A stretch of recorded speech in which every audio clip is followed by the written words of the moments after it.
오늘은 요한계시록 14장 성도의 상급, 불신자의 심판 두 그룹의 대조적인 메시지에 대해서 우리가 함께 배워보도록 하겠습니다.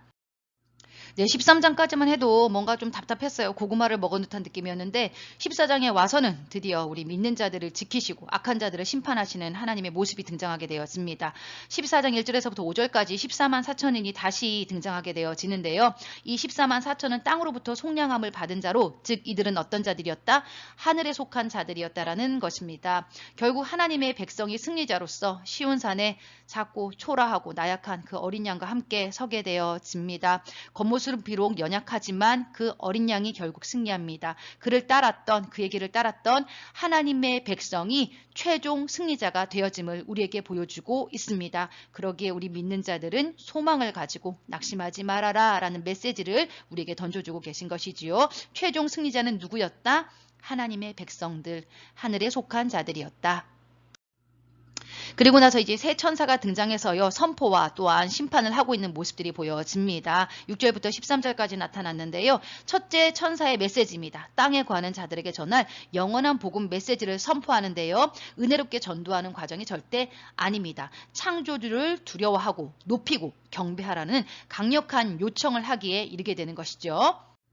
그리고 둘째 천사는요, 큰 성 바벨론의 멸망을 선언하게 되어집니다. 바벨론이라 하면은요, 사치와 도덕적 타락의 극치를 보여줬던 하나님 백성의 크디 큰 대적이었는데요. 이러한 존재가 이제 곧 멸망될 것이다 라고 선언을 하고 있고요. 셋째 천사는요, 짐승과 우상을 섬긴 자들을 향한 심판을 선언하기에 이릅니다. 즉 배교한 자들이죠. 이러한 자들은요, 하나님의 진노를 사서 불타는 유황불에 다 타 죽게 될 것이다. 굉장히 끔찍한 그 심판의 메시지를 선포하고 있습니다. 그리고 나서 14절부터 마지막 20절까지는요. 땅의 추수와 땅의 포도 수확을 통해서 하나님을 믿지 않는 자들, 배교했던 자들을 향하여서요. 하나님께서 정말로 어마무시한 심판의 메시지들을 선포하고 있습니다. 거룩한 심판의 도래를 추수를 통해서 그려냈고요. 하나님의 진노의 파괴적인 속성을 땅의 포도송이들을 던진 포도주 틀을 밟는 모습으로 강조를 하는데요.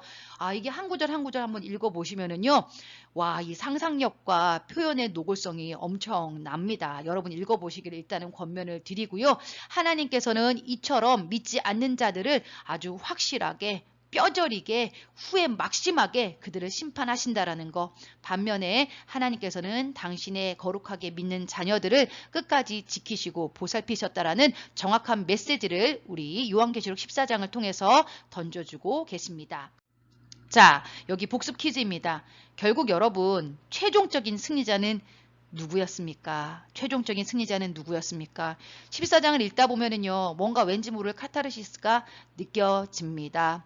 끝까지 견디는 자, 끝까지 주를 위해 죽음을 선택한 자, 그러한 자들 하나님께서 기억하여 주셨다.